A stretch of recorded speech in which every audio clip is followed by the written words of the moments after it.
At the beginning of the 20th century, aeronautics concerned only a few passionate people, true adventurers who invented the craziest machines to try and fulfill their dream, flying. The Wright brothers accomplished the first powered flight in 1903, a leap forward for aviation. In 1909, Blériot crossed the English Channel. A growing list of names of those wagering their lives to advance technology. Accidents were frequent and the fatalities mounted up, but nothing discouraged these sky fanatics. The First World War marked a turning point for aviation. Considerable progress was made. The Roaring Twenties brought euphoria to New York. It was the beginning of jazz, Wall Street lived its hours of glory. Optimism and new challenges were in the air. So it was that millionaire Raymond Orteig offered a prize of $25,000 to the first man who could link New York to Paris with a solo flight across the Atlantic, a princely sum for the period. The competitors wanting to achieve this historic exploit were numerous. Crowds of enthusiasts gathered for the various trials. Aviators became the new heroes of the United States.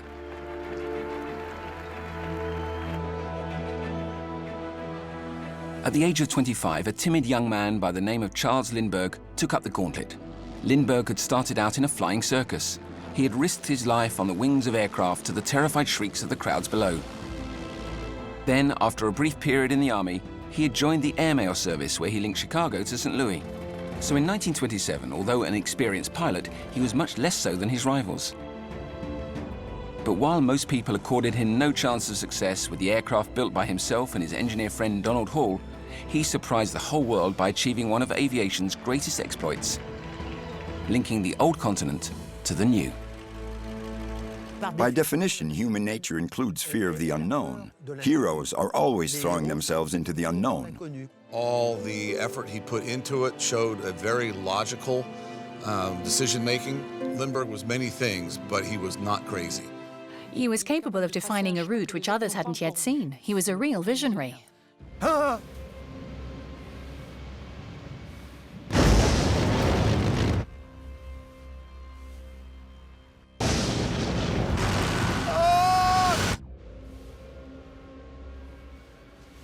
These nightmares stop me sleeping, and I need to sleep.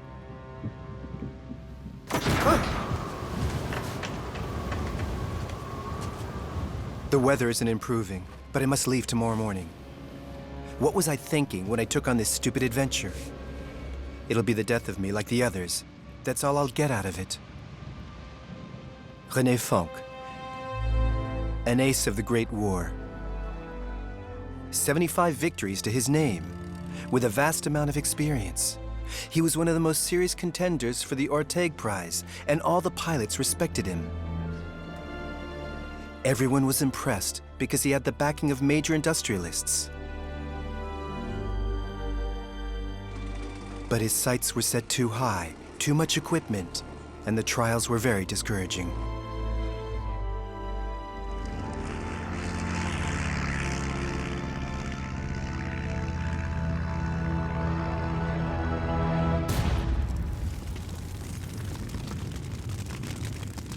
Lindbergh saw this in the newspaper, and he said, I could probably do it, and I could probably do it a lot better, and his argument was very persuasive, and they agreed with him. And they agreed that a single-engine aircraft with a lot of fuel with one pilot would be a good way of going. He hoped to find some money. He decided to put in $2,000, and if some more turned up, he would add to it. Then out of the blue, someone said, don't worry with money problems anymore, and the game was on. He just had to choose his aircraft.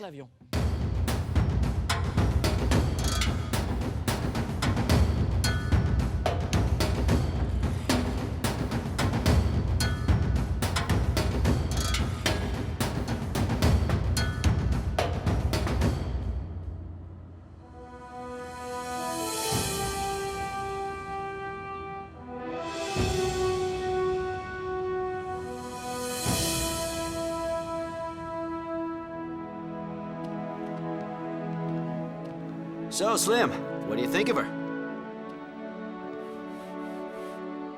Wow. Hang on, you haven't seen everything. Check out the lateral periscope I put in. Should be useful for takeoff and landing. It's perfect. Go ahead, have a look in the cockpit.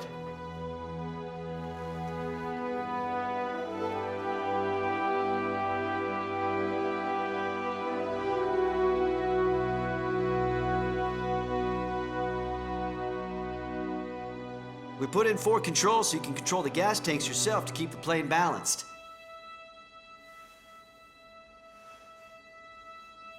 So what's the final unladen weight?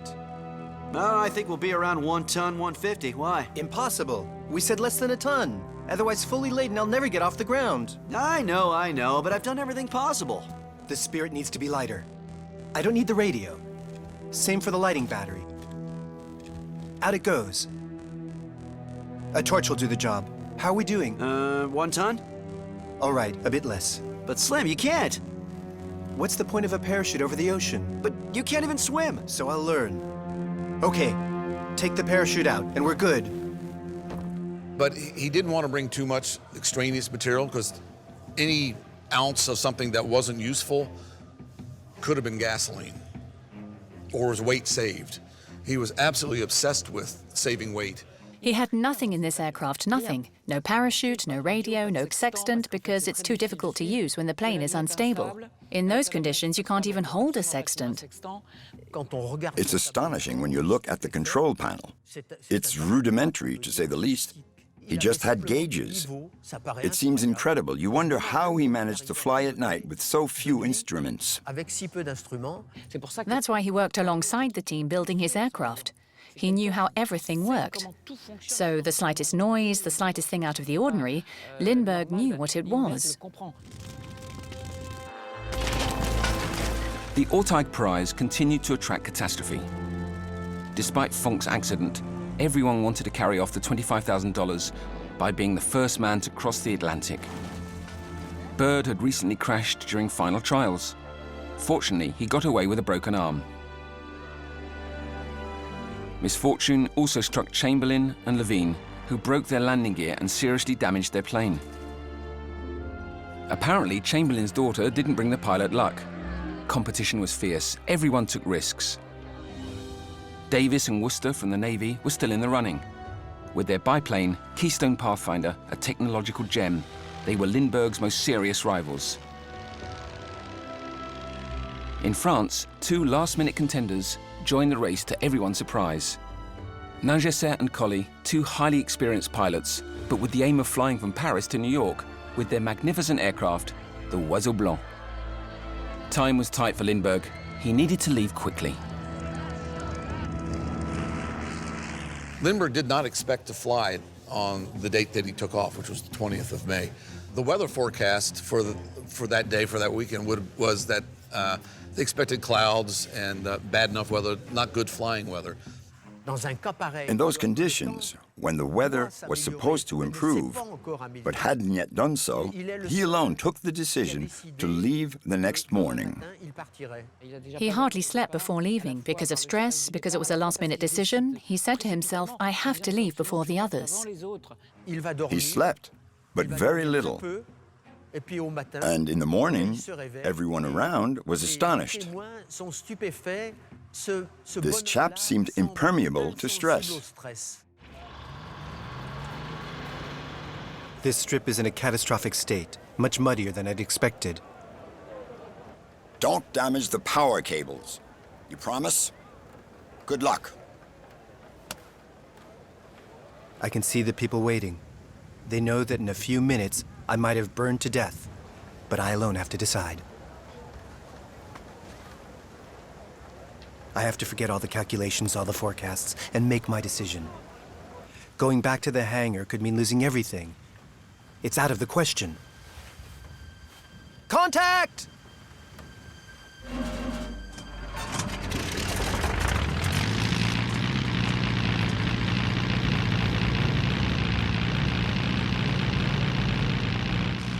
It's 30 revs short! It's the weather! Engines never give full power when it's like this. The tanks are full to the brim. I've never done a test with this much weight.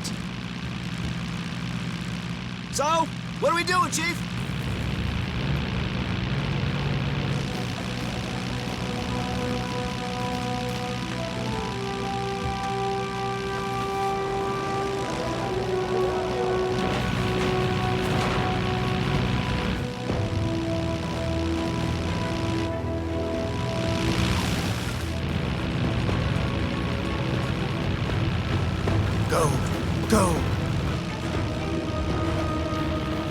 Take off! Take off!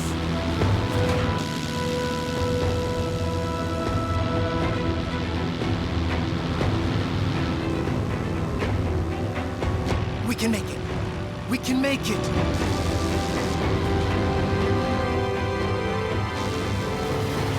We made it!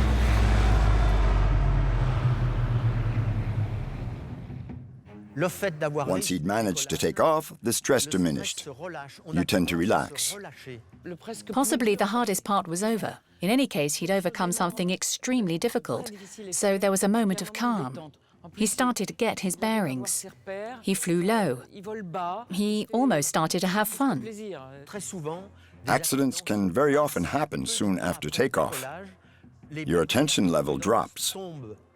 Once the initial excitement and the adrenaline rush of actually getting off the ground and getting this project going and flying, once that wore off, then there was just the pain of the numbing pain of just staying in one place and flying the airplane for hour after hour. After only 4 hours of crossing, Lindbergh was besieged by tiredness. He was exhausted and could only think of one thing: sleep. Come on. Wake up. Good God, wake up, wake up. Why didn't you sleep before leaving? Why?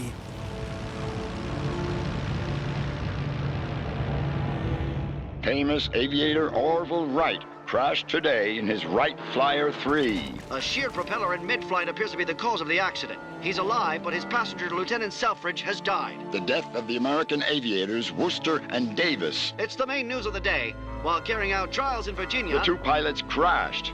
Captain Rene Funk has miraculously walked away unhurt from a crash which cost the lives of his crew.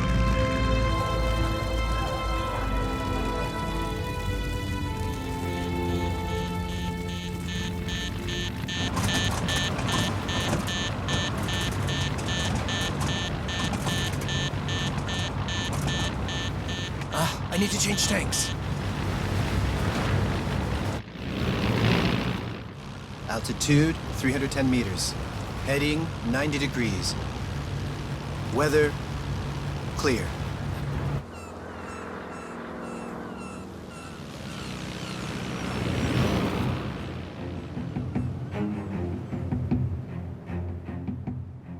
His mind was wandering. The plane was drifting. He even completely fell asleep at one point. He certainly dozed off momentarily on occasions, and then he was no longer on course. There's nothing more soporific than the purr of a perfectly tuned engine. When everything is going smoothly, you tend to become less vigilant. Charles Lindbergh's worst enemy during the whole crossing was sleep. He knew that that was going to be the most difficult thing, but he didn't want to think about it because what could he do, apart from saying he should have had a good night's sleep before? But if he'd had a good night's sleep, a rival might have left before him. The plane was very unstable. He couldn't release the controls. If he did that, it started to bank. This plane needed to be piloted. And at the same time, in his tired ramblings, he said to himself, so much the better, because when I've something very important to do, I stay awake.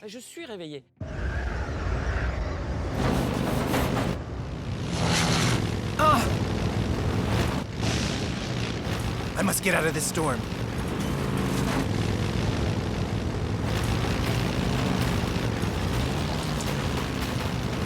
I need to gain altitude, or I won't last long.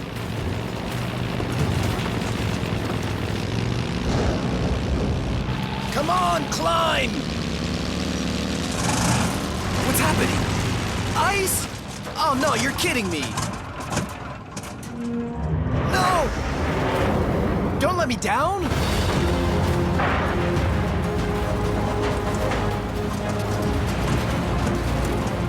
Start up! For goodness sake, start! It's too late. I'm losing altitude. The sea's approaching. The ice won't melt. I need to take the life raft and jump.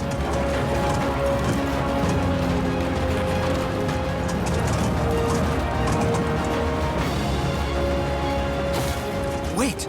The ice is melting. The engine will be able to start. Come on. Come on! Come on! Yeah!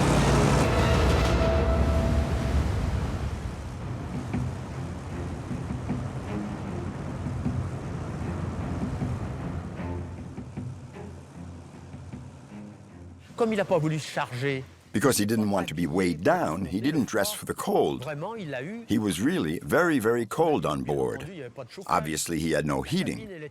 The cabin wasn't well sealed, so cold air got inside. He must really have suffered, and that's where his training as a postal pilot helped a lot. He practiced, almost like an athlete, to be able to pilot at night and in the cold. Everything which kept him awake, including the cold, was a bonus. During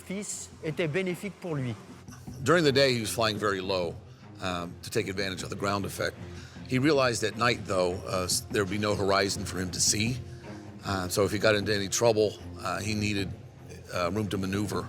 Also, if he fell asleep, and which he did several days, dozed off several times, he would need the altitude to recover. If he was at sea level, he just immediately would have flown into the water.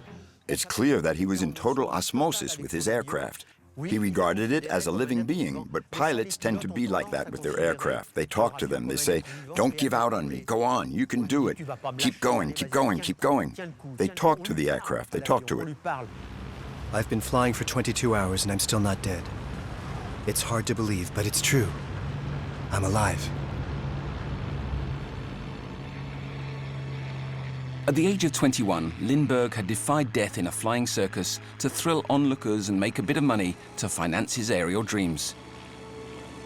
These flying daredevils of the time were called barnstormers, hotheads who would go to any length to impress a crowd and defy the laws of gravity. Go on, Lindy! Give it all you've got!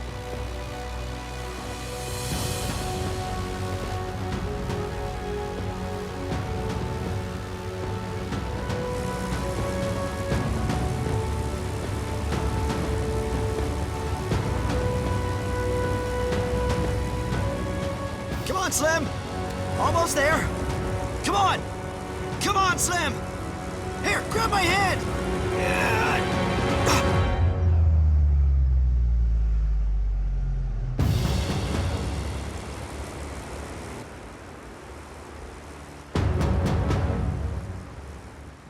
The most striking thing was his calm.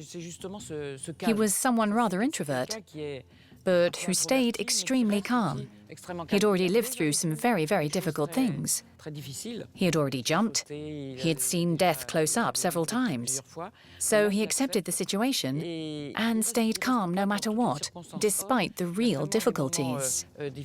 During the flight, the aircraft was unstable, and there were a couple of times well into the flight that Lindbergh started to fall asleep. And every time he dozed off, the airplane heeled over because it wasn't stable, woke him up, he had to grab the controls and regain control of the airplane.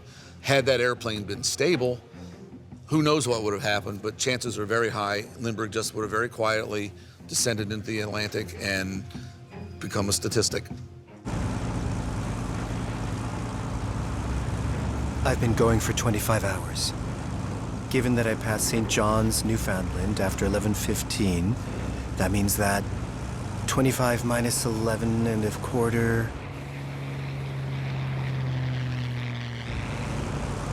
Oh, simply 25 minus 10, 15 minus 1.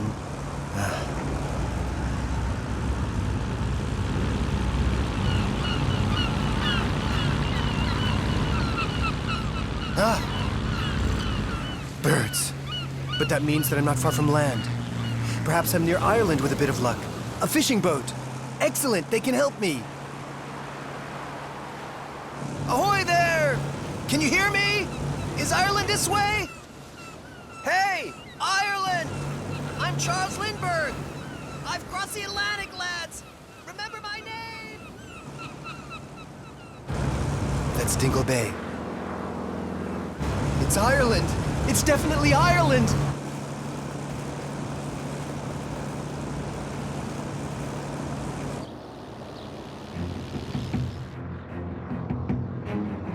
Et il s'est signalé. He made signs. He even tried shouting, "Lindbergh! Lindbergh!" Of course, nobody heard, but what people on the ground did hear was the sound of the engine. And news spread immediately. Telegraph messages were sent. Everyone knew he was on his way. What was remarkable was that he made landfall in Ireland within 3 miles of where he actually planned to do it. So he always said that was luck. I think luck may have had something to do with, but I think the man was a superb pilot.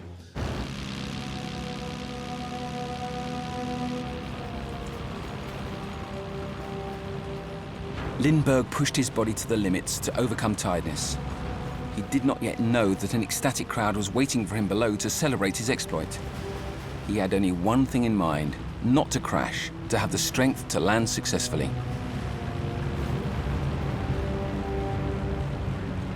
I must find Le Bourget.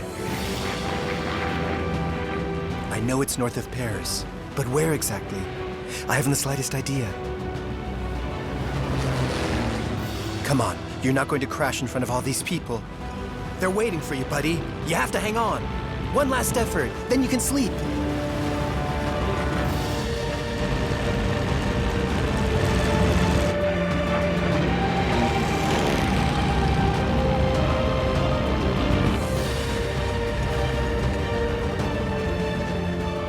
It was 10:30 p.m. Paris time. On 21st of May, 1927, Lindbergh made history by becoming the first aviator to achieve a solar crossing of the Atlantic, linking New York to Paris in 33 hours and 30 minutes. He did not yet appreciate the significance of the exploit. The next day, he was received by the United States Ambassador, Myron T. Herrick. He made a public appearance. Everyone wanted to see the hero Lindbergh, to touch him. No such jubilant crowd had been seen since the armistice in 1918. The French were moved to see them waving the French and American flags together. This young aviator became the symbol of renewed friendship between France and America. The spirit of Lafayette was still alive. With the spirit of St. Louis, Lindbergh would be welcomed in Belgium. In England, he had to escape the dense crowd on the tarmac. King George V warmly welcomed him as a hero who incarnated hope, the dream of great things, as a man who had brought men closer together. In the United States, he was welcomed by his mother in Washington. In New York, he received a welcome worthy of the greatest heads of states. It was the biggest ticker-tape parade in the history of the United States. President Calvin Coolidge made him a colonel. It was then that Lindbergh realized the extent of the exploit he had accomplished. He understood that his life was never going to be the same again. From now on, he was to be a worldwide celebrity. In the same way as a Hollywood actor, he abandoned anonymity forever. Lindbergh's exploit still remains in people's minds as a turning point in the history of flying. Thanks to him, commercial aviation and passenger transport were born.